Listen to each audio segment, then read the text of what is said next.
Erlina! Nasa ka ba, Erlina? Lintik na bahay ito. Ang daming kalat. Naturing ang dalawang babaeng nakatira. Pareho namang dugyot. May mukhang di ako naririnig eh. Erlina, nasa ka ba? Bakit ba? Kaya aga-aga nagsisigaw ka riyan. Iniistorbo mo ang pagrorosaryo ko. Bakit hindi ako magsisisigaw? Eh tignan mo nga kung ano nakakalat sa sahig. Tinamaan ka ng lintik. Wala man lang sa inyong dumampot sa damit para ilagay sa labahan? Ayan o, nilalagaw na't napakabaho pa.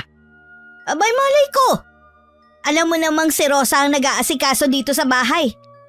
Teka, tinawag mo ba ako para dyan sa damit na yan? Eh bakit hindi mo nalang pulutin? Tinawag-tawag mo pa ako. Para makita mo. Isa pa, hindi gawain ng lalaki to. Eh nasa pa si Rosa? Nagtatago na naman yata ang babae yun. Eh baka naman tulog pa. Alam mo naman nasaktan na naman ni Soren kagabi. Hindi naman ako nakialam. Away mag-asawa yun eh. Mahirap na. Wala akong pakialam kung nag-away sila. Ang sa akin lang, abay matutong makisama. Dahil nakikitira lamang siya rito. Alam nga namang magbuhay rin siya sa sarili nating pamamahay. Eh di pwede yun. Kahit naririnig ni Rosa ang pagtawag ng kanyang biyanan, pilit niyang isiniksik ang sarili sa likod ng pinto ng kanyang silid. Habang nakasilip siya sa siwang ng pinto, kitang-kita niya ang papalapit na si Aling Erlina. Baka sa mukha ng ginang ang matinding galit na palagi niyang nakikita kapag kinakausap siya nito. Malayo ang kanilang probinsya sa Mindanao. Kaya kahit nahihirapan ay nagtitiis siya sa masamang pagtrato nito sa kanya. Ang bugbog at pasana dinarana sa piling ng pamilya ng asawa ay paulit-ulit na kalbaryo sa buhay niya.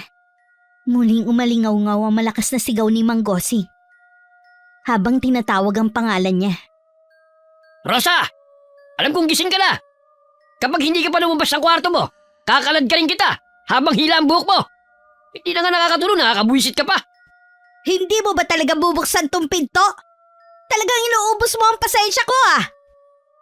Pilit na pinipihit ni Aling Erlinda ang doorknob para buksan ang silid ni Rosa. Kaya't napilitan siyang lumabas ng kanyang kwarto. Pero bigla na lang hinablot nito ang kanyang buhok. Halika nga ritong babae ka. Kahit na kailan napakadugyot mo sa bahay. Tingnan mo, bakit pinabayaan mong mabasa ang sahig? Hindi mo ba naisip na pwede kaming madulas? Hala, linisin mo at siguruhin mong tuyo yan. Hindi inaasahan ni Rosa ang gagawin ni Aling Erlina. Dahil habang hawak siya nito sa buhok niya, isinubsob siya sa basang damit ng kanyang asawa. Dumikit ng mabahong amoy sa mukha niya. Nagsimulang dumapo ang mga langaw sa nabasa niyang pisngi. Idagdag pa ang mahabding sugat mula sa pagkuskus sa zipper. Naramdaman din niya ang mainit na likidong umaagos mula sa balat niya. Sa susunod na paghintayin mo ko, hindi lamang yan ang aabutin mo. Magpasalamat ka, hindi ako humawak sa buhok mo. Dahil kung hindi, tinitiyak ko sa'yong kakalbuin talaga kita. Sige na, tama na ang drama. Hindi mo na kami madadala sa paiyak-iyak mo. Baka isubsob ulit kita. Nakakabuisit talaga kung bakit naman kasi sa dinami-rami ng aasawahin ng anak ko, abay sa babae pang mahina ang isip. Nilinisan ko na po ito. Abay dapat lang. Hindi yung magpapawa ka pa sa amin. Bilisan mo! Ang kupad-kupad mong kumilos! Saktong dadamputin ni Rosa ang basang damit sa sahig nang dumating si Benjo, ang bunsong kapatid ng kanyang asawa. Baka sa mukha nito ang matinding pag-aalala. Nang makita nitong basang-basa ang mukha niya, napatakbo ito papalapit sa kanya habang pasa ng isang buwig na saging. Nakapatong yun sa kaliwang balikat nito. Pagkatapos ibinaba ang buhat na saging malapit sa kanyang tabi. Saka dito hinawakan ng kamay ni Rosa at inalalayang tumayo. Tay, Nay, sumusobra naman kayo. Ano naman ba ang ginawa niyo kay Ate Rosa? Hoy, tumigil ka ha? Wala kaming ginagawa riyan.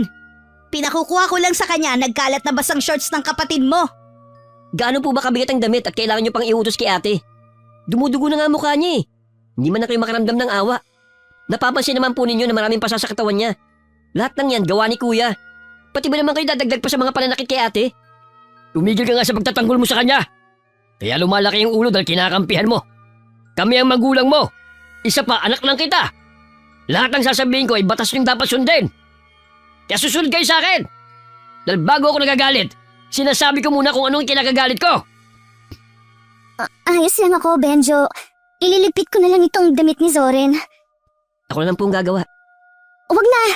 Ako na, kaya ko nito. Hindi ko alam kung bakit nagtitis ka pa sa pamilya ko. Eh kulang na lang, patayin ka nila sa bugbog. Mga walang puso. Anong sabi mo? Talaga yatang inuubos mo ang pasensya ko. Gusto mo yatang tamaan ngayon ah. Hindi ako natatakot, Tay. Para kasi hindi makatao yung ginagawa niyo kay ate. Ako naiiya sa mga pinagagagawa niyo sa kanya. Akma na sanang susuntukin ni Mang Gosing si Benjo. Pero humarang si Rosa kaya't sa kanya tumama ang kamao nito. Gumuhit ang hapdi sa kanyang sikmura. Dahilan para matumba siya sa sahig habang namimilipit sa sakit. Tanga! Kung hindi ka humarang, hindi ka tatamaan ng suntok. Ikaw namang Gosing, talaga bang sasaktan mo ang anak mo? Umalis na nga lamang kayong dalawa. Hoy Benjo, ipasok mo na nga itong dala mong saging. Hindi yung magpapakabayani ka sa asawa ng kapatid mo.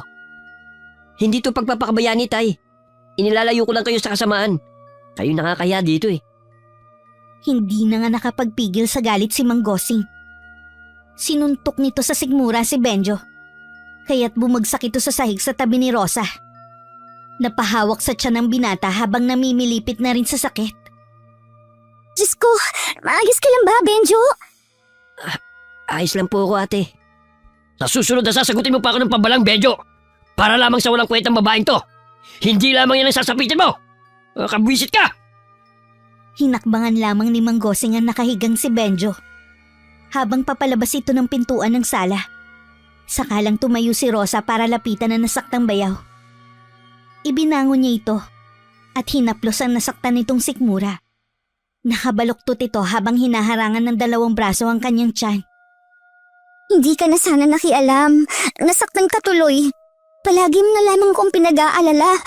Bakit mo ba kasi ako ipinagtatanggol? Siyempre naman, kapatid na rin kita eh. Kahit si Kuya Soren ang totoong kapatid ko, ikaw pa rin ang ipagtatanggol ko. Kasi ikaw ang walang pamilya dito. Hindi ko hahayaan na saktan kanila. Tumayo ka na nga dyan. Huwag mo nang uulitin to, ha? Sakit pa rin ang tiyan ko. Hindi kagad ako nakailig sa suntok ni tatay eh. Ikaw nga itong may sugat sa pisngi. Parang hindi na yata dumudugo. Dahil wala ng katas ang mukha mo. Alam mo, konting-konti na lang. Lilipa rin na ng malakas na hangin ang katawan mo kapag bumabagyo. Namintas pa. Eh ikaw nga itong kapag umuulan, hindi ka rin pwedeng lumabas ng bahay kasi malulunod ka. Masyado kasing nakadapa ang ilong mo. Aba, naminta sa matangos ang ilong. Hindi na nakaganti sa pangaasar ni Benjo si Rosa. Dahil nahagip ng kanyang mga mata si Aling Erlina na nagtatago sa likod ng pintuan ng kusina. Kitang-kita niyang nakasilip ito sa maliit na siwang ng dingding. Nanlilisik ang mga mata nito habang nakasimangot. Napatayo tuloy si Rosa at nagmamadaling dinampot ang basang damit sa sahig. Tumayo ka na dyan, Benjo. Salamat sa pagiging mabait mo sa akin. Wala yun ate. Ako na maglalagay niyan sa labahan. Naku, wag na. Itabi mo na lang ang dinala mong saging at tumutulo pa ang dagta sa sahig. Oo nga pala. Pasensya na. Sige, dadalhin ko muna tong saging sa kusina. Pagkatapos ikukuha ta ng talbos ng bayabas para dikdikin at ilagay dyan sa sugat mo. Ayos lang ako. Wag mo akong alalahanin. Nang tumalikod kay Rosa si Benjo, ay sakalang siya nakahinga ng maluwag. Muli niyang tiningnan ang pintuan kung saan nakita niyang nagtatago si Aling Erlina. Pero wala na ito. Kaya tagpunta na lamang siya sa likod ng kanilang bahay. Dala ang shorts ni Zoren. Wala silang gripo. Malayo rin sila sa ilog. Kaya't umaasa lang sila sa balon na ang tubig ay nanggagaling sa bukal. Pagkalipas ng ilang minuto, ay narinig niya ang mga yabag ng paa na papalapit sa kanyang kinaroroonan. Hindi ko nagugustuhan ang madalas na pag-uusap ninyo ni Benjo. Ayoko dumating ang araw na ang mga anak ko ang magpapatayan dahil sa'yo. Papatayin muna kita bago mangyari yon. Nagkakamali po kayo. Wala pong ibig sabihin sa amin ang pagiging malapit namin sa isa't isa ni Benjo. Para ko na po siyang kapatid. Huwag ka muna magsalita ng tapos. Ang babae kapag pinakitaan ng kabaitan ng lalaki, mahuhulog ang loob hanggang makalimot sa sarili. Magaling ako kumilatis ng tulad mo. Alam ko ang mga galaw mo. Huwag naman po ninyo akong husgahan. Hindi ko po yun magagawa. Sus! Huwag ka na magpanggap na Santa. Lumang tugtugin na yan. Babae rin ako, kaya alam ko kung anong ibig sabihin ng mga tingin mo sa anak ko. Hanggat maaari ay gusto kong layuan at iwasan mo ang anak ko. Opo, pero wala po talagang ibig sabihin ng pagiging mabait ni Benjo sa akin. Huwag ninyo po sanang pairalin ng makitid ninyong pag-iisip. Anong sabi mo? Halika nga ritong babae ka. Sumasagot-sagot ka na ngayon ha. Sinong pinagmamalaki mo ha? Tama na po. Pagod na po ang katawan ko. Lahat na lang kayo. Naglalagay ng mga pasa at sugat sa balat ko. Hindi pa po ba kayo nakukontento? Dala ng matinding galit ni Aling Erlina sa biglang pagsagot ni Rosa. Sinampal siya nito ng malakas. Uulitin pa sana ni Aling Erlina ang ginawa. Nang hindi sinasadyang natabing ni Rosa ang kamay ng biyanan at napasubsob ito sa maputik na gilid ng balon. Sa hindi inaasahang pagkakataon, yun ang nadatnang eksena ng bagong dating na si Soren. Nay! Hindi ko sinasadya. Nadulas ang kamay niya at dumiretso sa putikan. Anong hindi sinasadya? Nakita kong itinulak mo siya. Yung walang iyang asawa mo, pinagsasabihan ko lang eh, itinulak ako! Nakita ko po, Nay. Nasaktan po ba kayo? Siya ang unang pumunta rito at pinagbibintangan ako ng kung ano-ano. Sinampal niya ako.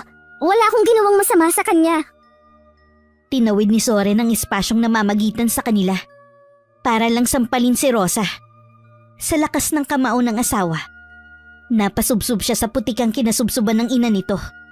Dala ng matinding sakit sa pagtama ng maliit na bato sa kanyang muka, ay napahagulgul na siya ng iyak. Ayoko na! Kung alam ko lang na malaimpyerno ang buhay ko sa inyo, hindi na ako sumama sa'yo! Lumalaban ka na ngayon, ha? Siguro may lalaki ka. Kaya malakas na ang loob mo magsalita ng ganyan. Mukhang tama ka. May ibang lalaki ang asawa mo. Yan din ang dahilan kung bakit sa una pa lang ayoko na talaga sa kanya. Malandi ang asawa mo. Huwag kayong masyadong mapaghusga. Kung anong sama ng mukha ninyo, ay siyang bulok na mga pag-uugali ninyo. Nagulat si Rosa nang mula sa pagkakalugmok sa putikan, ay bigla na lang siyang sinipa ni Zoren sa balakang niya.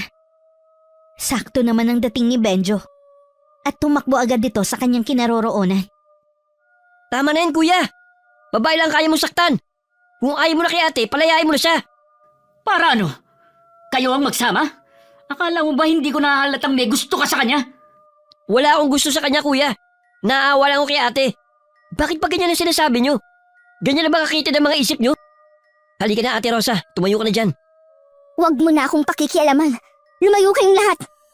Sa susunod na sasagot-sagutin mo pa si nanay sa harap ko, manghihiram ka na ng mukha sa aso. Hindi pa ba ako nanghihiram ng mukha sa aso? Pagmasdan mo ang pisngi ko. Wala namang paglagay ng pasa, palibasa. Halimaw ka! Narinig mo, Soren? Lumalaban na talaga ang babaeng yan. Nay, huwag na kayong dumagdag. Tama na, Benjo. Huwag ka na lang makialam. Mabilis na tinalikuran ni Rosa ang tatlo para umalis. Pero hinabol siya ni Benjo. At hindi yun nagustuhan ni Zoren. Kaya't sinuntok nito ang kapatid. Napalingon si Rosa. At kitang-kita niyang nakabulagta sa putikan si Benjo. Ano ba kayong magkapatid? Tumigil na kayo! Itong anak niyo, Nay, masyadong pumapapel. Pati asawa ko gustong agawin. Baka hindi asawa, kundi laruan nyo. Dali-daling bumangon si Benjo para gumanti kay Zoren. Nagpambuno ang magkapatid sa harap ni Rosa. Ito na nga bang sinasabi ko eh! Kasalanan mo to! Aray! Bakit niyo ako sinampal? Tinatanong mo pa! Hinablot ng ginang ang buhok niya at pilit na isinusubsub sa putikan. Kaya sumaklolo na sa kanya si Benjo. Nay, tama na po. Wala siyang kasalanan. Maawa naman po kayo sa kanya. Bitiwan mo ko! Papatayin ko ang babaeng yan! Tama na. Sa nanghihinang boses ni Rosa, nagawa pa rin niyang tumayo mula sa pagkakadapa sa lupa. Habang dumakot ng putik at mahigpit na ikinulong sa kamao niya. Samantalang si Soren ay galit na iniwan siya. Sakalang niya napansin ng mga taong nakikiusyoso sa mga nangyari sa kanila.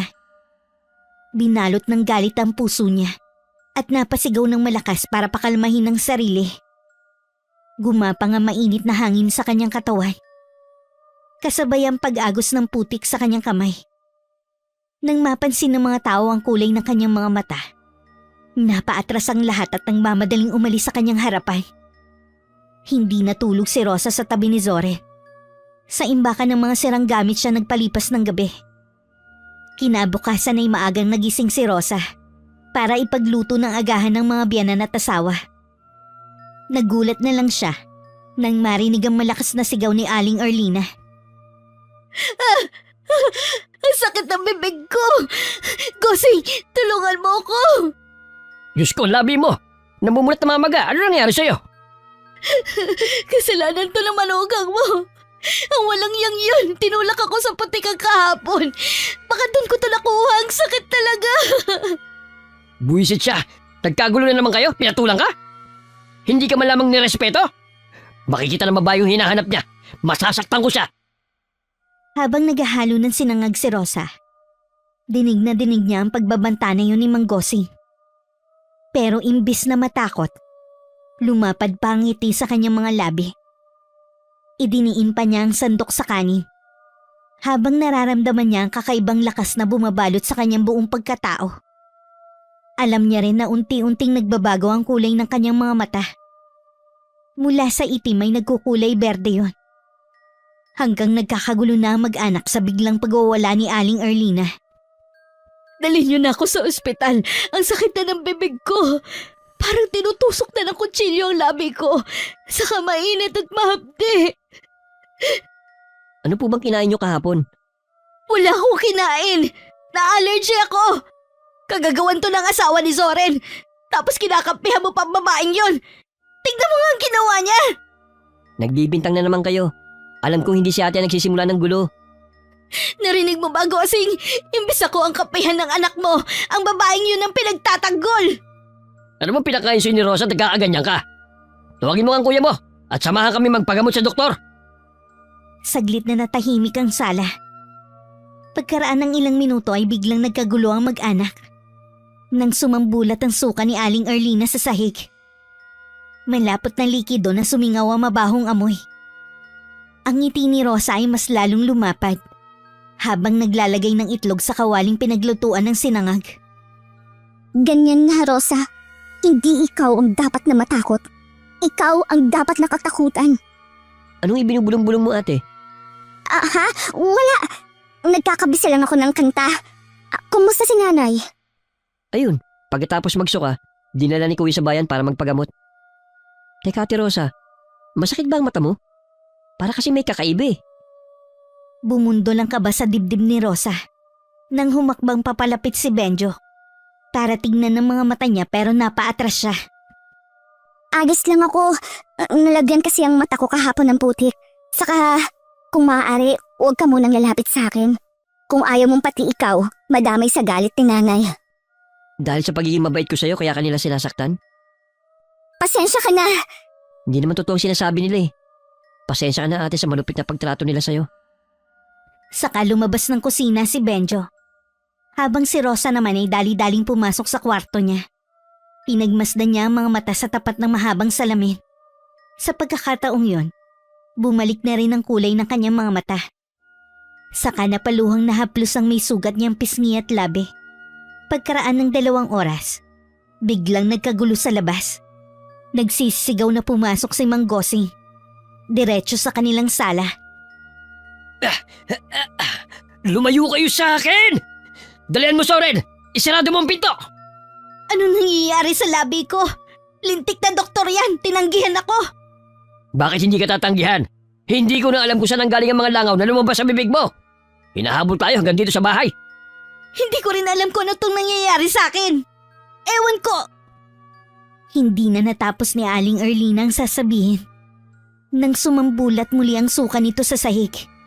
Hindi basta tubig ang inilabas nito sa bunganga nito, kundi mga buhay na mga langaw. Saan nanggaling ang mga insekto na yan? Rosa! Rosa!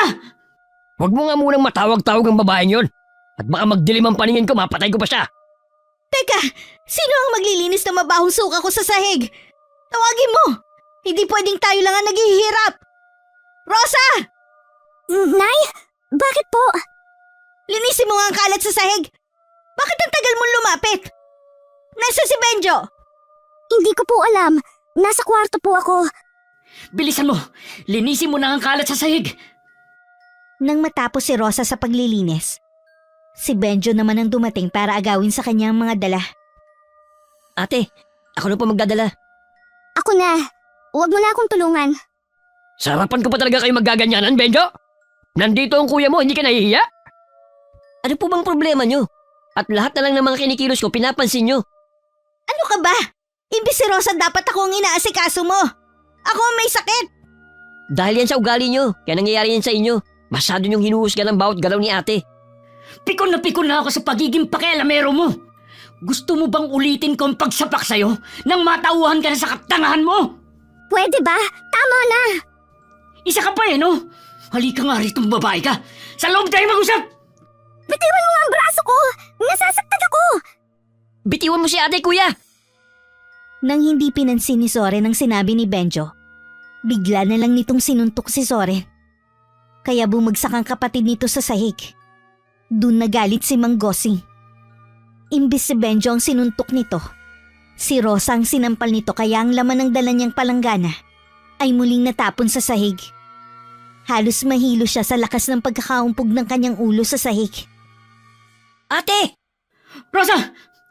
Rosa! Tayo, anong ginawa nyo? Dapat lang yan sa kanya, para magtanda. Ayaw niyo rin namang magpaawat. Lintik, nagkakagulo kayo ng dahil sa kanya. Sinabi ko naman sa inyo, huwag na huwag niyong ipapakita ang mukha ng babae niyan at talaga mapapatay ko siya. Mula sa pagdilim ng paningin ni Rosa, tanging ang hagulgol ng iyak ni Benjo ang huli niyang narinig. Bago tuluyan nawalan siya ng malay, nagising na lang si Rosa sa malakas na pagtama ng hangin sa mukha niya, pati ang pagpapaamoy ng ointment sa kanyang ilong. Isang matandang lalaki ang bumungad sa kanyang harapan.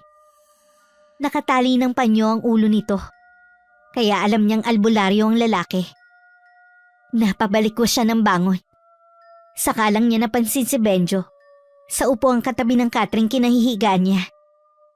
Wala si Soren, na dapat ang asawa niya ang unang makikita niya. Iginala niya ang kanyang paningin, kaya alam niyang nasa ibang silid siya. Mabuti naman at gising ka na. Akala ko aabutin pa ako ng umaga sa kapapaypay sa'yo. Ate, kumusta ng pakiramdam mo? Nawalan ka kasi ng malay kanina. Paano hindi mawawala ng malay Bugbog at tadtad ng pasa ang katawan ng babaeng ito.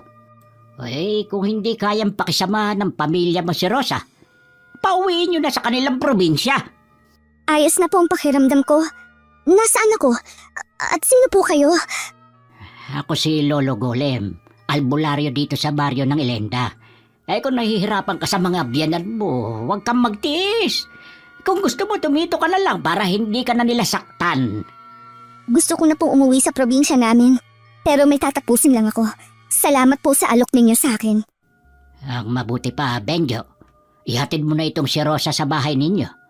Katulad ng mga nasabi ko kanina, wag na wag mo siyang hahayaang masaktan uli ng pamilya mo. Alam mo na kung anong ibig kong sabihin. Ano po ang ibig ninyong sabihin? Hindi mo na problema yun. Problema na nila yun. Hanggat kaya mong magtiis, wag na wag mong hahayaang makagawa ng kasalanang pagsisisihan mo sa bandang huli. Kung ako lang ang masusunod, dito ka na lang muna tumira. Malayo sa kanila. Parang may ibig sabihin ng matanda, pero hindi naman niya maintindihan.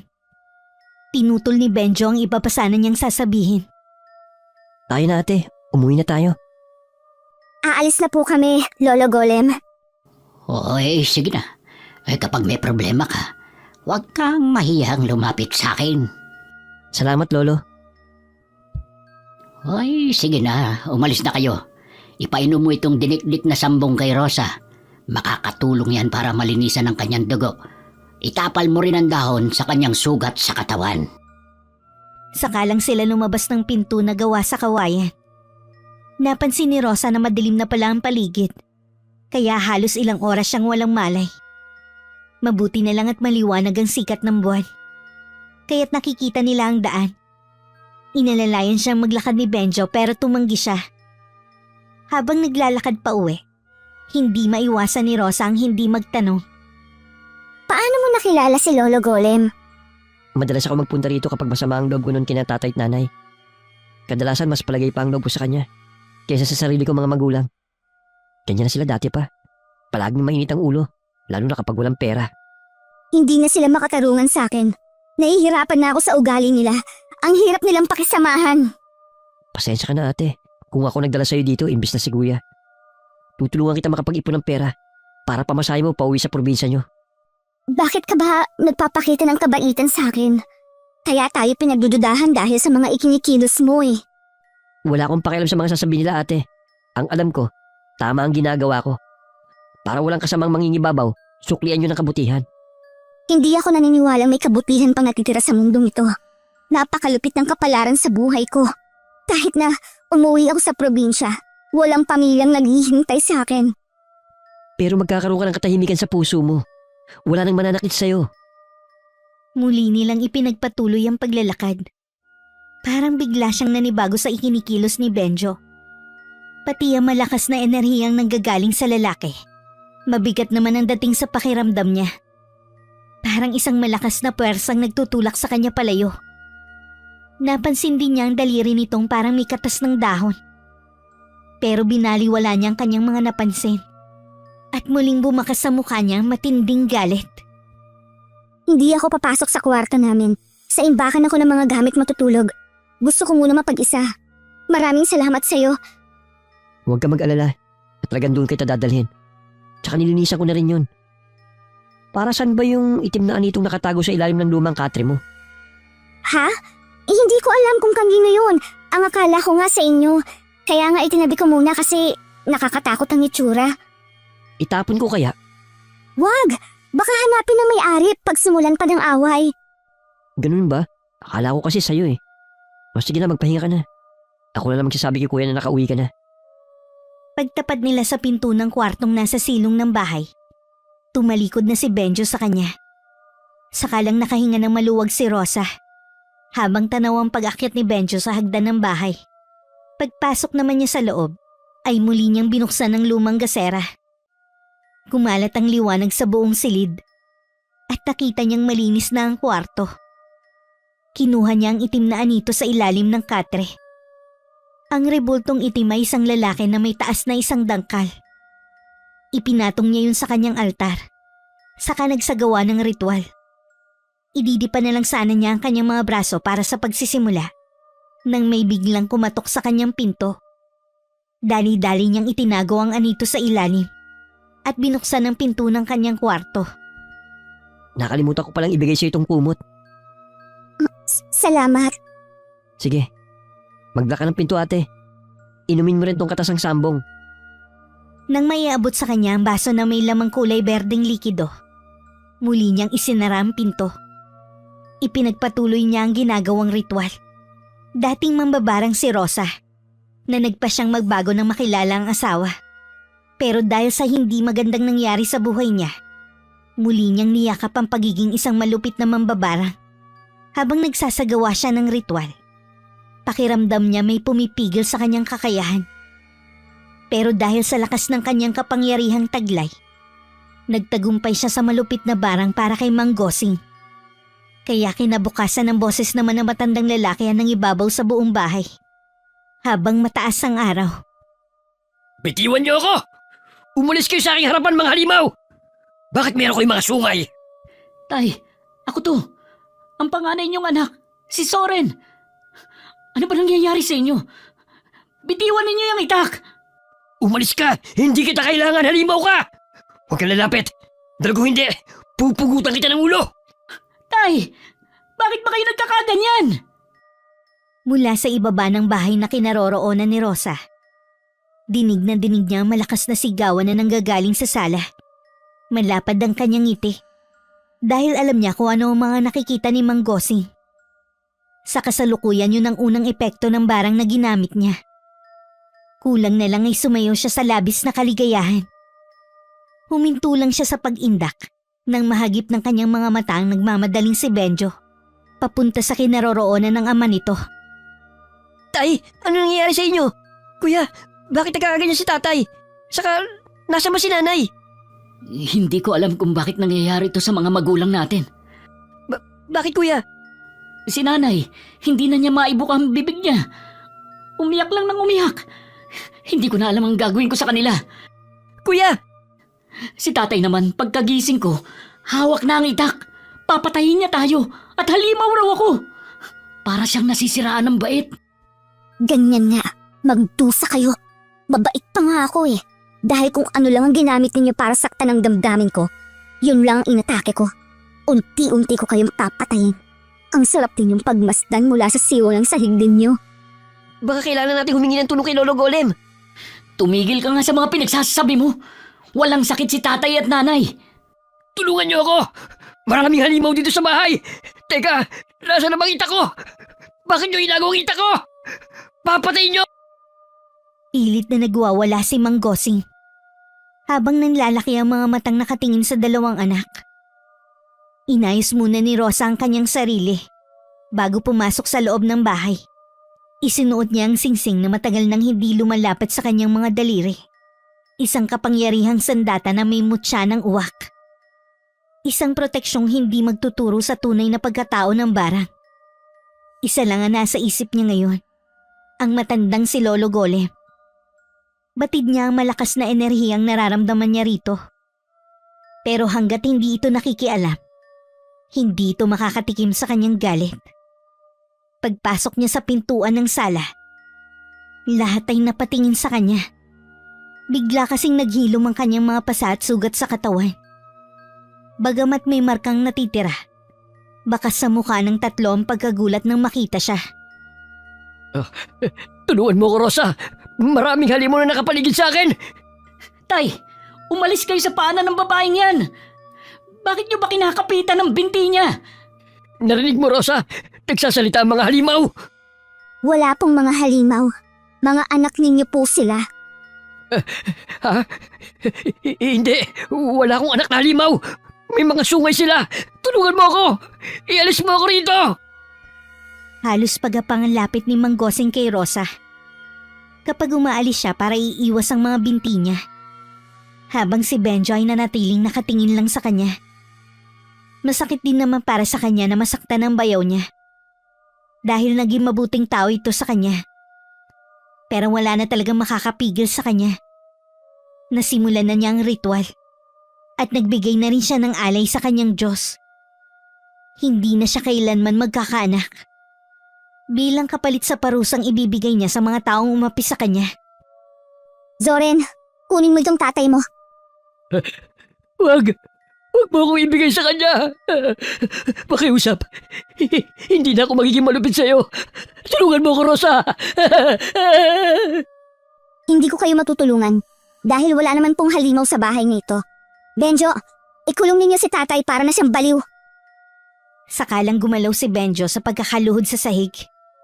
Katabi ni Soren na pinapanood lang ang kinikilos ng ama. Ilang saglit ang lumipas mula naman sa kwarto ng mag-asawa.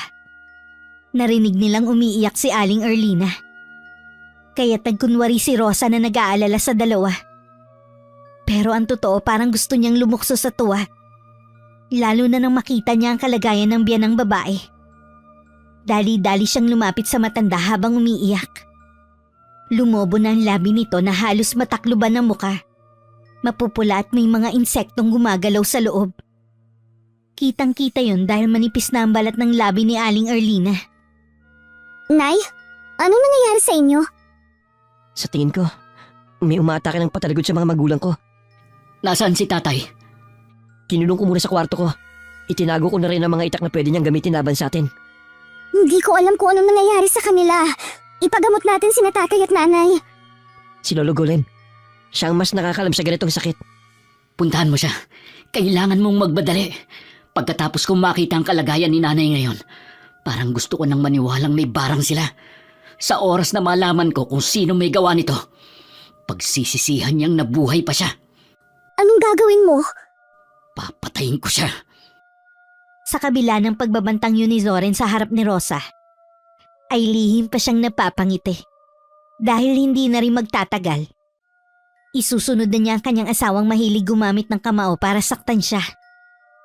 Kahit tumawag pa ito ng albularyong titingin sa mag-asawa, ay hindi na nito malalaman kung sino ang totoong bumarang sa dalawa. Hanggat suot niya ang singsing na may mutya ng uwak. Ang kakayahan ay pumigil sa lakas ng kapangyarihang kumakalaban sa pambabarang niya. Napilitan lang siya. Masasamang tao lang ang binabarang niya. Sige kuya, pupunta ako si Lolo Golem. Sige, mag-iingat ka. Sasamahan kita. Dito ko na lang ate. Talagang masyado ka ng halata sa pagtingin mo sa kapatid ko. Baka nakakalimutan mong may atraso ka pa sa akin. Magpasalamat ka at hinayaan kitang dalhin ni Benjo sa manggagamot. Dahil kung ako lang ang masusunod, pababayaan kitang mamatay. Tama na kuya. Ngayon ka pa ba magkakaganyan? Nakikiusap ako. Tigilan niyo ng pananakit kay ate. Saka walang namamagitan sa amin ng asawa mo. Alam mo namang sabik lang ako magkaroon ng kapatid na babae. Kaya nagkakaganito ako. Isa pa, asawa mo siya. Kaya mabait ako sa kanya. Hayaan niyo si Soren, Benjo, kung ano ang gusto niyang isipin. Dahil kapag napuno na ako, baka totohanin ko na ang mga binibintang nila sa akin. Napasigaw si Benjo nang biglang tumama sa mukha ni Rosa. Ang malakas na suntok ni Zoren sa kanyang labi. Pero hindi na siya bumagsak para damdamin ng sakit. Wala na siyang maramdamang sakit. Sinuklian niya ng malapad ng ngiti ang galit na asawa. Kaya napilig lang ang kanyang mukha sa harap ng nag-aalalang si Benjo. Kuya, anong ginawa mo? Para magtanda na ang ate mo. Pagkatapos ng problema ko, pinapangako kong palalayasin na kita sa bahay ko. Tingnan mo nga, ni hindi man lang nasaktan sa ginawa ko. Manhid na ang mukha ko. Ang katawan ko sa mga pagbubugbog ng mga magulang mo. Idagdag pa ang hindi makatarungang pananakit mo sa akin. Kuya, tama na. Huwag mo nang patuloy si Ate Rosa. Manahimik ka, isa ka pa eh. Hindi naman magkakaganito mga isip namin kung hindi ka nagpapakita ng malasakit sa babaeng to. Puntahan mo na si Lolo Golem. Dahil sabik na ako malaman kung sino ang bumarang sa mga magulang natin. O baka ikaw, Rosa, ang nanakit sa kanila. Makitid na talaga ang utak mo para pagbintangan mo ako sa mga bagay na yan. Malalaman natin, mahusay at magaling na albularyo si Lolo Golem. Kaya simulan mo nang magdasal. Itigil niyo ng pag-aaway niyo. Aalis na ako. Dapat nga kanina pa eh. Sakalang nagmamadaling tumalikod sa kanila si Benjo. Halos takbuhin na nito ang bahay ni Lolo Golem. Kaya't naiiwan silang dalawa ni Zoren. Ikuha mo ako ng palanggana para mapunasan ang katawan ni nanay. Nalagyan na ng suka ang kanyang damit, pati na sa pinsakatre. Bilisan mo, dahil kapag nakikita kita, mas lalo lamang umiinit ulo ko. Oo na, kukuha na. Samahan mo na rin na maiinom na tubig. Habang naglalakad papuntang kusina, ay panay ang pagpitik ng mga daliri niya sa hangin. Pagpapanatili yun ng bisa ng barang niya sa dalawang matanda. Sa wakas ay unti-unti na niyang nabibigyan ng hustisya ang pagtitiis niya sa mahabang panahon. Habang kumukuha ng palanggana at malinis na tubig na inumin ni Aling Erlina, sinamahan pa niya yun ng orasyon. Sa oras na gamutin ito ni Lolo Golem, mas lalong titindi ang pananakit ng labi nito. Maging si Mang Gosing na nasa kabilang kwarto ay magwawala. Dahil sa tindi ng pananakit ng ulo, makakakita ito ng mga halimaw na tumatawa. Isang ilusyon na ito lang ang nakakakita. Hanggang sa mag-iisip itong magpakamatay na lang kesa ang mabuhay. Bigla niyang napansin na malaking lubid sa ibabaw ng lamesa. Isang pagpapasya na tuluyang paslangin ng matanda. Bakit ang tagal mo? Kanina ka pa nakatayo dyan sa lamesa. Wala ka talagang pagmamadali. Palibasa, hindi mo totoong magulang na may sakit eh. Akin na nga yan! Sandali, naririto pa ang inumin niya. Sa palagay mo, 3 ang kamay ko. Dalhin mo na at kanina pa naghihintay si nanay. Mabuti na lang at hindi nakakapagsalita dahil kung hindi, tatamaan ka na naman sa kanya. Hindi na sumagot si Rosa. Habang lihim na sinulya pa ng dilaw na lubid, hinawakan niya ang braso sa sumunod sa asawa. Pagpasok nila sa silid ni Aling Erlina, napansin niyang masama ang tingin na matanda sa kanya. Pero mas inasar niya to sa pamamagitan ng pandidilat ng mata. Habang nakaharap dito si Zoren, hindi nito nakikita ang mga paglalaro niya sa likod ng asawa. na hindi naman masabi ng matanda sa anak para magsumbong. Dali-daling lumabas si Rosa ng silid at muling tinungo ang kusina para kunin ng lubid at lihim na ipinasok sa siwang ng pinto ng kwarto naman ni Mang Gosing. Heto na ang katapusan mo. Hindi na ako makakapaghintay na wakasan mo ang sarili mong buhay. Ate, anong ginagawa mo sa tapat ng pintuan ng kwarto ko? Hindi agad nakapagsalita si Rosa na marinig ang boses ni Benjo. Kadarating pa lang nito, kasama si Lolo Golem na seryosong nakatingin din sa kanya. Mabuti na lang at tagawanan niyang mailusot ang lubid sa kwarto ni Mang Gosing. Bago pa sila dumating, Bakit ka nakatayo sa tapat ng pintuan ni Benjo? Kasi po, parang may kumalabog sa loob. Nag-aalala po ako na baka may nangyaring masama kay tatay. Ano? dala ng matinding pag-aalala, ay natawid agad ni Benjo ang pinto ng silid nito. Mabilis niya yung binuksan, kaya tumambad sa binatang nakakalat na lubid sa sahig. Bakit may lubid dito? Isa pa, iniwan ko to sa ibabaw ng lamesa. Paano to napunta rito? Huwag mo na lang ikalat ang mga bagay na maaaring makapatay sa iyong ama. Batay sa kwento at bigat ng enerhiya ng bahay na ito, masasabi kong may masamang gabay na nandito sa bahay ninyo. Masamang gabay? Ang masamang gabay na nagpapahirap sa mag-asawa. Ipaghanda mo ako, Benjo, ng bao na may baga. At palaspas 3 piraso. Sabahan mo na rin ng 3 walis tingting na gagamitin kong pagpapalayas sa gabay. Lihim na natuwa si Rosa. Nang banggitin ng matanda ang mga bagay na kakailanganin nito sa pagtataboy sa gabay. Walang kaalam-alam si Lolo Golem na ang mga nabanggit na kasangkapan ay siyang magdadagdag sa bisa ng barang niya. Wala pang nakatalo sa kanya. Dahil dugo lamang ng isang lalaki may busilak na puso ang makakapagtanggal ng barang. Sa isang kondisyong isa itong ganap na albularyo. Wala na po bang iba? Oo, bilisan mo.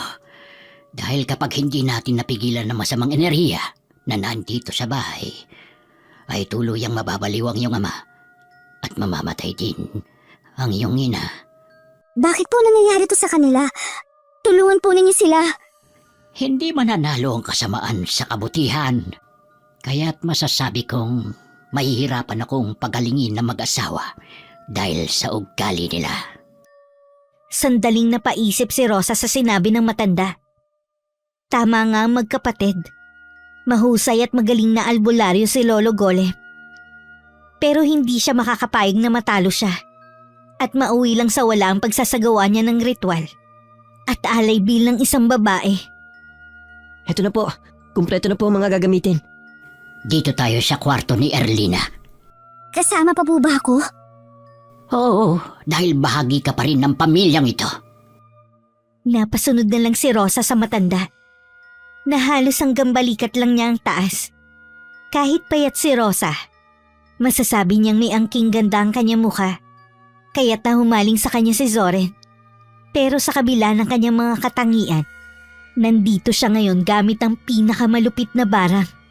Pagpasok nila sa loob ng kwarto, ay nadatnan nilang katatapos lang maglinis ni Zoren sa ina. Halos maiyak si Aling Erlina na makita ang matanda.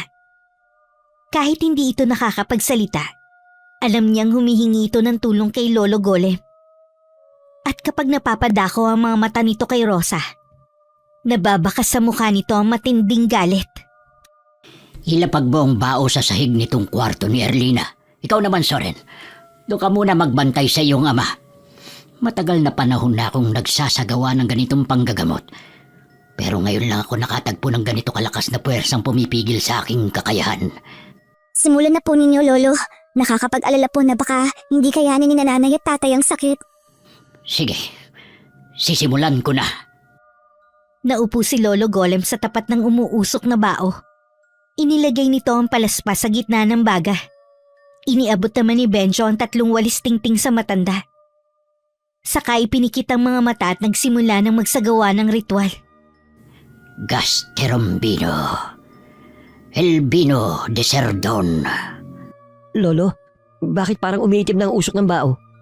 Huwag mo munang kausapin si Lolo. Hayaan muna natin magsagawa siya ng ritual. Pagkatapos ng orasyon ay tumayo ang matanda. Habang nakapikit hawak ang 3 pirasong walis tingting. Lumapit ito sa nakaupong si Aling Erlina. Tinalo nito ng tingting ang matandang babae. Alay! Pigilan niyo siya! Lolo, parang lalo pong nasasaktan ng nanay ko. Diyos ko! Anong nangyayari? Nang magmulat ng mga mata si Lolo Golem at mapatingin kay Aling Erlina, napaatras ito at nabitiwan ng hawak na walis tingting. Diyos ko, parang mas lalong lumaki ang mga labi ni Erlina. Benjo, bilisan mo. Silipin niyo si Gosing. Bakit, Lolo? Ano po ang nangyayari? Masyadong malakas ang barang ng taong gumawa nito sa kanila. Halos nasira lamang ang aking gabay na ikinalat sa kwartong ito. Bukod pa ang malakas na puwersang pumipigil sa aking paghinga. Kapag tinuloy ko ang pagpalo ng walis tingting, lalo lamang magkakaroon ng bisa ang barang. Nakilala po ba ninyo ang klase ng barang? Katulad ng sinabi ko, malakas ang mambabarang. Hindi ko sila kayang gamutin. Dahil sa oras na lapatan ko sila ng ritual, mas lalong tumitindi ang sakit na kanilang mararamdaman. Ano pang hinintay mo, Benjo? Sundin mo na ang utos ko. Puntahan mo na ang iyong ama. Pero hindi pa man nakakasagot si Benjo ay humiyaw na si Soren. Kaya't napatakbo silang lahat sa kwarto ni Mang Gosing. Nadatda nilang kandong nito ang nakahigang matanda. Sa pulso nito ay may hiwa at dugong umaagos. Sa tabi ng kamay ay isang matalas na blade na may bahid pa ng dugo. Hindi ko na alam ang mga nangyayari. Si Rosa lang nakikita kong totoong tao. Sino ba kayo, mga halimaw kayo? Umalis kayo sa harapan ko! Tay, kami itong mga anak mo. Bakit ka naghiwa ng pulso? Mabuti na lang at naagaw ko agad ang blade na ginamit niya. Hindi malalim ang sugat niya. Ano ba nangyayari, Lolo Golem? Akala ko ba magaling kayong albularyo? Bakit parang lumalala ang kalagayan ng mga magulang ko? Si nanay, kumusta siya? Kapag sinubukan kong gamutin na mag-asawa, ay mas lalong nadaragdagan ang mga paghihirap nila hanggang sa pagtatangkaan nilang wakasan ng sarili nilang buhay dahil hindi nila natatagalan ang sakit. Sino nga ang hayop na gagawa nito sa magulang namin? Huminahon ka. Paano ko hihinahon? Nakikita naman ninyo ang mga nangyayari. Baka naman kilala ninyo ang mambabarang pero pinagtatakluban nyo. Kuya, ano ba? Wala silang nakitang bakas ng mambabarang sa pagsagawa ng ritual. Dala ng pagkadismaya itinulak ni Zoren si Lolo Golem. Dahilan para matumba to sa sahig. Sa galit ay nasuntok ni Benjo ang kapatid. Huwag na kayo magtalo. Kasalanan ko, mahina ako. Kaya tayo binabarang dahil sa mga ugali natin. Benjo, huwag kang magpapadala sa galit mo. Ngayon ko naiintindihan kung bakit nangyayari ito sa inyo. Sinasabi nyo bang dahil sa ugali namin? Kaya nangyayari ito sa magulang ko? Kay Rosa lang kami naging malupit. Ang ibig bang sabihin siyang bumabarang sa amin? Nagkakamali ka. Hindi ako marunong mambarang. Kuya, anong gagawin mo? Walang sinasabi si Lolo na mambabarang si Ate Rosa. Hindi ako tanga. Papatayin ko muna ang babaeng ito. Bitiw mo si ate, kuya. Huwag mo siyang sakalin. Rosa, tumakbo ka na. Papatayin ka ng halimaw na yan. Tulungan ninyo ako! Biglang tumayo si Mang Gosing para pigilan si Zoren sa pagsakal sa leeg ni Rosa. Nagulat si Benjo at Lolo Golem sa biglang pagsuntok na matanda sa mukha ni Zoren. Halimaw ka! Umalis ka! Papatayin kita! Tay, si kuya yan! Hindi yan halimaw! Gawin mo ang lahat, Benjo, para maigapo sa mga kamay ni Gosing. Tuluyan na siyang nabarang ng kung sino man. Bago niya kayo mapatay, kumilos na kayo. Hindi na taong tingin niya sa atin, kundi mga nakakatakot na halimaw. Tay, bitiwan niyo si kuya! Alisin mo ang kamay niya sa likod ko. Mga baliw na mga magulang natin, nakakainis na. Nagpupumiglas si Zoren sa pagkakahawak ng ama sa leeg niya. Pinagtulungan ng magkapatid na matanggal ang mga kamay ni Mang Gosing. Nang tuluyan ng maalis ang kamay ng matanda, ay sa kanila ito dinala sa katre. At ang taling nakuha nila sa sahig ang siyang iginapos sa matanda. Nagsisisigaw ito sa galit habang nagwawala. Alisin niyo ang tali sa kamay ko! Nasaan ang pamilya ko? Tanggalin niyo to! Lolo, hindi niyo ba matatanggal ang barang sa kanya? Ano po sa palagay niyo ginamit ng mambabarang para saktan ang aking mga magulang? Lintik lang ang walang ganti. Pagbabayaran ng hayop na bumarang sa aking ama ang mga pasa ko sa leeg. Buisit na yan. Muntik pa akong patayin. Kasalanan mo to, Rosa. Teka, bakit kay Rosa hindi halimaw ang tingin sa kanya ni tatay? Hindi kaya ikaw talaga, Rosa, bumabarang sa aking ama? Hindi. Hindi ko magagawang barangin si tatay. Nakita niya lang na sinasakal mo ako. Kung hindi ikaw, sino? Wala namang nakakaaway ang aking mga magulang. Ikaw lang talagang pwedeng gumawa nito sa amin. Maniwala ka, hindi ko talaga alam ang pambabarang. Bakit hindi mo itanong kay Lolo Golem kung sino ang nakikita niyang bumabarang sa inyong ama? Hoy, tanda! Baka naman ikaw ang gumagawa ng ganito sa aking ama. Minsan na kayong nagkaaway ni tatay nang dahil sa madalas mong pagtuturo ng palihim sa aking kapatid. Hindi ako mambabarang. Albularyo kung nagpapagaling ng sakit ng barang. Eh bakit ito hindi mo mapagaling? Ang sabihin mo, peke ka. Isa kang manloloko. Huwag mo kong pinagbibintangan ng kung ano-ano.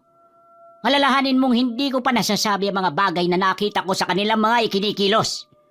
Kapag hindi sila nagamot sa lalong madaling panahon, mawawalan kayo ng magulang dahil may posibilidad na maaari silang mamatay. Sinasabi mo? Gusto mo unahin kong basagin sa suntok ang ulo mo? Ano ka ba kuya? Tumigil ka na! Siya lang makakatulong sa atin! Ginamitan kayo ng barang langaw. Kakayahang napakahirap labanan ng mga tulad naming albularyo. Hindi ko patuloy ang nalalaman ng bisa ng kontrabarang na gagawin sa mambabarang. Pero isa lang ang masasabi ko. Hanggat hindi na ituturo ng aking gabay kung sino ang taong ito, hindi tayo maaaring magbintang o kumilos. Lalo na kung ito ay may sariling gabay na pumipigil sa akin. Kalokohan, ang dami niyo pang sinasabi. Gamutin na ninyo ang aking mga magulang. Kapag pinilit ko ang panggagamot sa kanila, mapapadali ang kanilang buhay. Ang kailangan ay mahanap natin ang kahinaan ng barang. Habang nag-uusap ang tatlo sa harapan ni Rosa, hindi naman mawala sa dibdib niya ang kaba. Kailangan magsagawa ulit ng ritual barang para sa walang kwenta niyang asawa. Kaya kapag nakumpleto na niya ang mga pangalan na nakasulat sa anito, hindi niya mapapatay ang mag-asawa. Maliban na lang kung pipilitin itong gamutin ni Lolo Golem. Pupuntahan ko po muna si nanay. Wala siyang kasama sa kwarto. Huwag na! Hindi ko kailangan ng mga pag-aalala mo. Malis ka nga sa harap ko. Siguro masaya ka na dahil pakiramdam mo, unti-unti ka nang nakakabawi sa kanila. Ikaw talaga ang alam kong gagawa nito sa kanila eh. Huwag ka lang talagang magpapahuli sa akin. Dahil kahit asawa pa kita, hindi ako magdadalawang isip na patayin ka. Magpapahinga po muna ako, Lolo Golem. Hindi ko muna kayo mayahatid. Kaya ko namang umuwi na mag-isa. Saka babalik ako rito mamayang gabi. Kapag nahanap ko na ang mga gamot at kasangkapan sa pagsasagawa ko ng ritual kontra barang. Benjo! Tinawag niya ang pangalan ni Benjo. Pero hindi nito pinansin ang tawag niya. Sa halip ay diretso itong pumasok sa silid ng ama. Para dun magpahinga. Bigla siyang nakaramdam ng lungkot. Naramdaman niya ang pagiging malamig na pakikitungo sa kanya ni Benjo. Hindi siya naging maingat sa kanyang gagawin. Alam niyang walang ibang paghihinalaan ng pamilya sa sandaling may mangyari rito. Kailangan ko nang umuwi. Bahala ka na dito. Lagi mong tatandaan ang pagiging masama ay may kaakibat na kapalit. Sana'y hindi pa huli ang lahat. Sa tono po ng pananalita ninyo, pati po kayo ay naniniwalang ako nga ang bumarang sa dalawa. Wala akong ibig sabihin sa sinabi ko. Paalala lang ang mga nabanggit ko.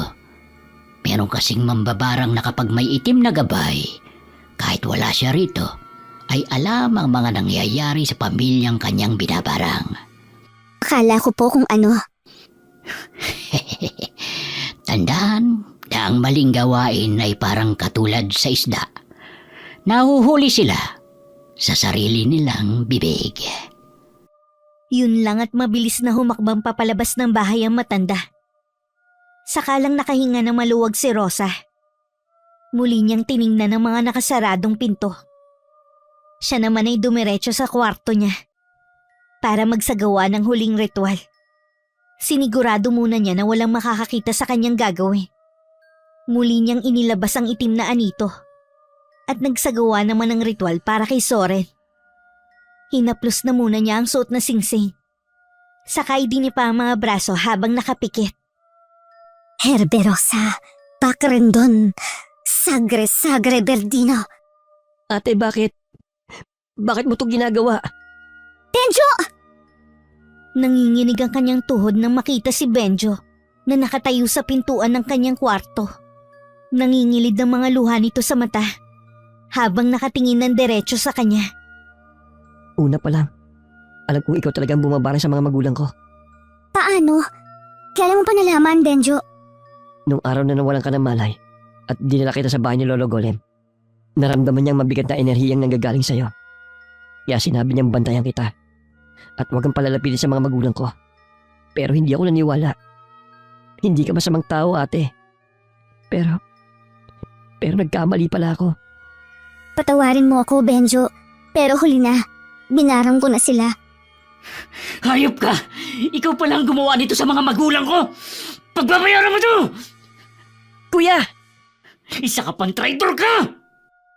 Binigwasan ng suntok ni Soren si Benjo, kaya't bumagsak ito sa sahig. Nang matapos ito sa kapatid ay si Rosa naman ang binalingan nito. Wala itong pakialam kung saan tamaan si Rosa. Patuloy ito sa pagtadyak sa kanyang tiyan. Pero imbis na luha, malapad ng ngiti pa ang isinukli niya. Hindi na niya halos iniinda ang sakit. Nagawa pa rin niyang tumayo habang tumatawa. Bagay na nakapagpatigil dito. Baka sa mukha ni Soren ang pagtataka. Masarap bang mambugbog ng babaeng walang kalaban-laban? Patunay lang na duwag ka. Hindi ka totoong lalaki. Ano sabi mo? Sige, suntukin mo ako. Lubos-lubusin mo ang paggamit ng mga kamay na yan. Alam mo ba kung bakit? Mamamagahan na yan at hindi mo maigagalaw. Magkakaroon ng tubig ang loob at pamamahayan ng mga langaw. Gusto mo bang malaman kung anong mga ginamit ko sa inyo? Ate, huwag mong gawin to. Nakikiusap ako. Kapag hindi mo inalis ang barang sa mga magulang ko, papatayin kita! Wes, pasensya na. Hindi ako puro salita. 3 araw lang ang natitira sa mga buhay ninyo. Alam mo ba kung bakit? Unti-unting kakainin ng langaw ang mga laman ninyo. Hanggang sa kayo na mismo ang humatol sa buhay ninyo. Humangin na malakas at lumamig ang paligid. Nagbago rin ang mga mata ni Rosa habang nakaharap sa magkapatid. Napaatras si Soren at nasagi pa ng paa nito ang nakahigang si Benjo. Hindi ka magtatagumpay sa gagawin mo. Pipigilan kita. Hindi ko mapapatawad ang pamilya mo, Benjo. Alam ko yon. Dahil nasaksihan ko kung gaano ka nahirapan. Pero hindi ito ang sagot sa problema mo. Pinilit ni Benjong tumayo, saka humarap kay Rosa. Tigilan mo na ito, ate. Diyos ko, ang mga kamay ko. Ang sakit. Bakit nagkaganito? Para na tong lobo na may tubig. At ang mga insekto gumagalaw sa bukol ng kamay ko. Alisin mo. Tanggalin mo to, Rosa. Papatayin kita. Tama na, kuya. Kung nagkataong hindi ko kayo kapamilya, hindi ko pipigilan si Ate Rosa na barangin kayo. Naging malupit kayo sa kanya. Para kayong mga hindi tao. Hayop ka. Alam mong siya ang bumabarang sa mga magulang natin. Pero wala kang sinasabi. Dahil hindi siya kasing sama ninyo. Saksi ako sa lahat ng paghihirap ng kalooban niya. Kaya kung ako lang ang masusunod, dapat sa inyo ay mamatay. Pero Ate Rosa, mali ito. Nakikiusap ako. Itigil mo na itong ginagawa mo. Pinilit nila ako. Huli na para dyan. Biglang natumba si Soren habang nakatirik ang mga mata. Ganon din ang malakas na sigaw ni Mang Gosing sa kabilang kwarto. At tumibabaw na ang hagulgol ni Aling Arlina. Parang gusto nang mabingi ni Rosa. Pero tiningnan lang niya ang asawa na nakahandusay sa harapan niya. Napuno ng ingay at sigaw ang buong bahay. Ang mga kamay ko! Ang sakit! Kuya! Wala ka nang magagawa, Benjo. Kung kinakailangan labanan kita, gagawin ko. Huwag lang mawala ang pamilya ko. Wala akong kasalanan sa'yo, ate. Huwag mong hayaang pagsisihan ko ang pagtulong ko sa'yo. Parang tinusok ng kutsilyo ang puso ni Rosa nang makita ang mga luhang nangilid sa mga mata ni Benjo. Ang kaisa-isang lalaki na nagpahalaga sa kanya. Tinalikuran niya ito at lumabas sa kwarto niya. Pinuntahan naman niya ang kwarto ni Aling Erlina. Nakita niyang gumagapang ito sa sahig habang walang tigil sa pagsusuka. Katapusan mo na. Yan ang napapala ng mga mapanghusgang biyenan. Ako ngayon ang huhusga sa buhay mo. Rosa, patawarin mo na ako. Ngayong nahihirapan na kayo, saka ninyo maalala ang salitang patawad. Ate Rosa, itigil mo na ito. Nahihirapan na si kuya.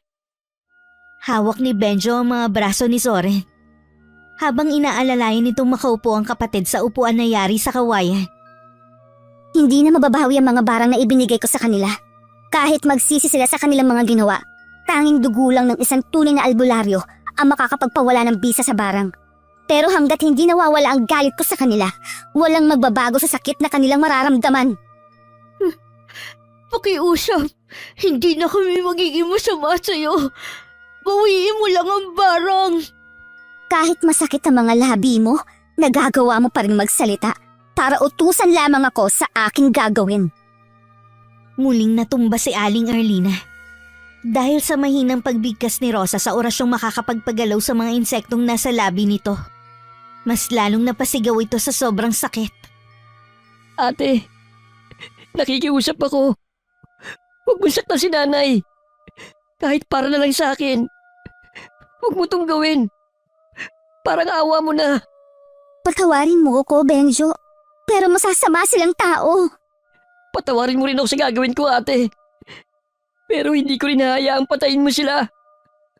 Wala na akong ibang paraan kundi ang iligtas ang buhay ng pamilya ko. Hanggang biglang nagsalita ang bagong dating na si Lolo Golem. May mga dalang kagamitan nito. Hawak ang ginupit na maliit na kulambo. Hugis parisukat.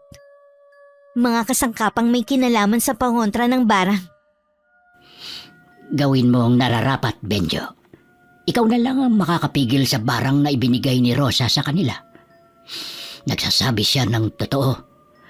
Ang barang langaw ay hindi kailanman mababawi. Pero kayang pigilan ng kakayahan mo sa pamamagitan ng sarili mong dugo.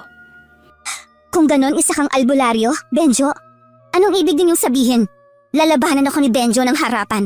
Hindi kayo magtatagumpay. Pipigilan kayo ng gabay ko. Hanggang pati kayo'y mapahamak. Huwag mo itong gawin, Benjo.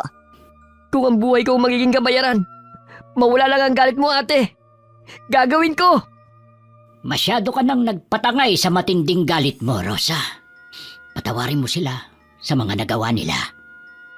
Sasagot pa sana si Rosa. Pero biglang may kumalabog sa kwarto ni Mang Gosing. Kaya nabaling ang kanilang atensyon sa nakasaradong pinto. Dali-daling tumakbo si Benjo sa kinaroroonan ng ama. At napasunod na rin si Rosa. Ganun na lang ang panlalaki ng mga mata ni Rosa nang makitang nakasabit na ang matanda sa bubong. Nagtali ito ng lubid sa kahoy at nagbigti. Mabuti na lang at naging maagap ang kilos ni Benjo. Nagawa nitong maitayo ang bangko sa kabinuhat ang ama. Nahabol na ang hininga. Tumulong na rin si Lolo Golem para matanggal ang lubid sa leeg ni Mang Gosing. Habang si Soren ay umiiyak sa pintuan dahil wala itong magawa. Namamaga ang mga kamay nito. Halatang miserable ang dinaranas na sakit. Nakita mo ba, Rosa, ang ginawa mo? Mas masama ka pa sa amin. Dahil kahit papano, hindi ka namin pinatay. Hindi mo nga ako pinatay. Pero unti-unti ninyo akong pinaparusahan sa mga pangbubugbog ninyo. Kulang pa ang sakit na nararanasan ninyo sa mga sugat at pasa na ipinaranas ninyo sa akin. Magpasalamat ka at hindi natuloy ang pagbibigti ni Gosing sa kanyang sarili. Dahil kung natuluyan siya habang buhay kang uusigin ng konsensya mo, hindi ka patatahimikin ng utak mo, Rosa. Tulungan mo ako, Lolo Golem. Kamuti natin si tatay. Halata sa boses ni Benjo ang tinitimping galit para sa kanya. Bigla siyang nakaramdam ng hiya sa binata. Naging mabuti to sa kanya pero sa lahat ng mga ginawa niya, ay ito mismong nasasaktan. Gamitin mo ang 3 tingting. Ilagay mo ang pangalan ni Rosa sa gitna ng kulambo na gagamitin mong pangharang sa nagbabagang bao. Katulad ng una, itutok mo ang iyong atensyon sa panggagamot. Ano pong una? Ang totoo, si Benjo ang gumamot sa'yo nang mawalan ka ng malay. Siya rin ang nakadiskubre ng gabay na nakasunod sa'yo. Kaya't pinayuhan ko siya para maiiwas ka sa paggawa ng kasamahan. Pero nahuli na pala kami. Nagsagawa siya ng ritual habang tulog ka para tanggalin ang mabigat na enerhiyang nanggagaling sa'yo. At alam kong naramdaman mo rin ang presensya ng kapangyarihan ni Benjo. Bakit? Dahil umaasa akong mas mananig pa rin sa iyong kabutihan. Pero alam kong mahirap gawin yon. Kapag nasa sitwasyon ka nang nahihirapan ka na, hindi kita masisisi, ate.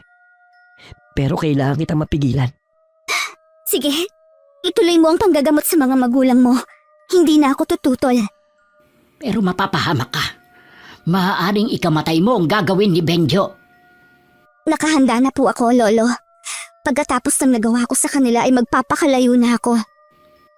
Nagdadalawang isip na sinimula ni Benjo ang ritual. Napangontra sa barang na ginawa niya. Pumikit si Benjo habang bumubulong. Katulong si Lolo Golem. Hindi nagtagal ay hinawakan naman ito ang 3 tingting. Bawat hagupit ni Benjo ng tingting sa hangin. Mga magulang pa rin ito ang nasasaktan. Pati si Zoren ay napapaiyak na yakap ang sariling mga kamay. Huhubarin ko na itong singsing. Ilagay mo, Benjo, sa umuusok mong bao. Huwag kang titigil sa gagawin mo. Huwag kang mag-alala, Rosa. Hindi ka namin pababayaan. Ang blade na ginamit ni tatay na magtangka siyang magpakamatay kasama sa ritual. Siyang ihihiwa ni Benjo sa kanyang palad para patuluan ng dugo ang singsing. Maging ang lubid na ginamit ni tatay, kailangan madala rin. Susunugin ang magkabilang dulo ng tali saka pagdidikitin. Gamit ang apoy na nasa bao. Maging ang basang shorts na ginamit ni Zoren sa paghampas sa katawan ko. Kasama sa mga ginamit ko. Kay nanay naman ay ang putik na nasa gilid ng balon. Kung saan nila ako sinaktan. Patawarin mo ako, Rosa. Sa dami ng naging kasalanan ninyo, hindi nyo naisip na makakahanap rin kayo ng katapat. Tumayo si Rosa para kunin ang shorts ng asawa. Pati ang putik sa bubong, lubid at blade. Lahat ng iyon ay siyang naghanda. Ituloy mo na, Benjo. Hindi ko may papangakong hindi ka masasaktan, ate. Kailangan ko lang talaga mamili sa inyo. Naiintindihan ko. Sa mundong ito, pamilya pa rin ang mas importante. Gaano man sila kasama. Pamilya pa rin ang pipiliin mo. Walang kasing sakit ang mga narinig niya kay Benjo. Pero mas masakit sa kanyang wala ng pamilyang matatakbuhan. Walang pamilyang magmamahal sa kanya. Ipinikit niya ang kanyang mga mata. Saka dinama ang pagpasok ng itim na gabay sa kanyang katawan. Umiba ang kulay ng kanyang mga mata at gumuhit ang sakit sa kanyang kalamnan. Ito ay nanghubarin niya ang singsing at mapatakan na ng dugo ni Benjo. Ang mga kamay ko, unti-unti nang sumasakit. Ganon din ang bibig ko. Lahat ng ginawa mo sa mag-anak ay babalik sa'yo. Ate!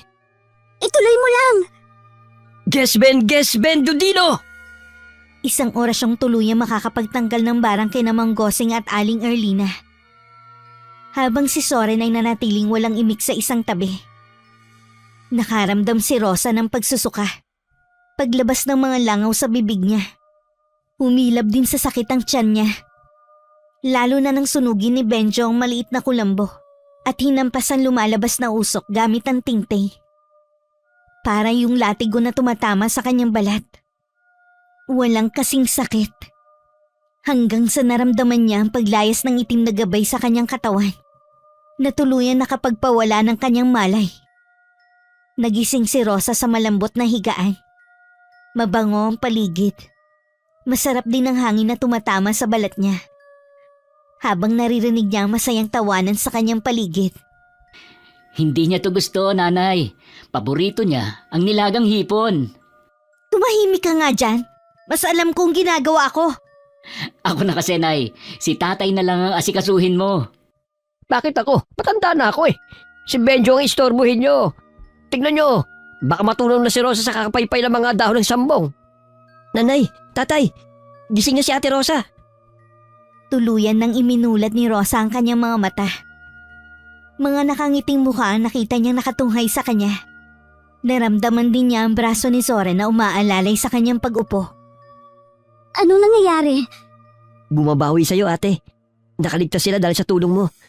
Nangibabaw pa rin sa iyong kabutihan. Kaya lang ikaw naman ang nasaktan. Halos isang araw kang natulog dahil sa naramdaman mong sakit. Patawarin mo kami, Rosa. Nagawa ka naming saktan. Sa kabila na minahal at tinuring mo kaming pamilya. Ako rin. Patawarin ninyo ako. Nagpadala ako sa galit.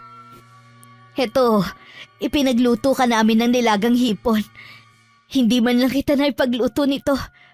Patawarin mo kami, anak.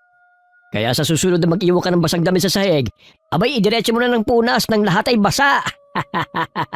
Tayo naman, pinatatawa ko lang kayo. Masyado na pala ako naging malupit kay Rosa. Abay, 2 beses ako muntik mamatay. Para namang may galit pa kayo. Ayan o, isubo mo tong hipon. Uy, masarap naman ah. O sige na Rosa, kumain ka na at baka maubos ko na yan. Opo, Tay. Salamat po. Kagaya po ng nasabi ko, uuwi na po ako sa probinsya. Wala kang pamilya doon. Dumito ka na lang, hayaan mo makabawi kami sa atraso namin sa'yo. Saka paano naman ang magiging apo ko kung lalaki siya ng walang ama? Po? Buntis ka, sabi ni Benjo. 1 buwan na. Hayaan mong alagaan kita. Paano nangyari yun? Ito ang inialay kong kapalit sa barang. Ang hindi na ako magkakaanak. Walang imposible sa Panginoon. Siya ang nakakaalam ng lahat. Halos mapuno ng saya ang puso ni Rosa nang subuan siya ni Aling Arlina ng pagkain at naramdaman ang mahigpit na yakap ng kanyang asawa. Simula ng araw na yun, ipinadama ng buong pamilya kay Rosa na ang pagkakamali ay may pagkakataong itama upang ang kapatawaran ay magsilbing katahimikan sa pusong napuno ng galit. Wakas,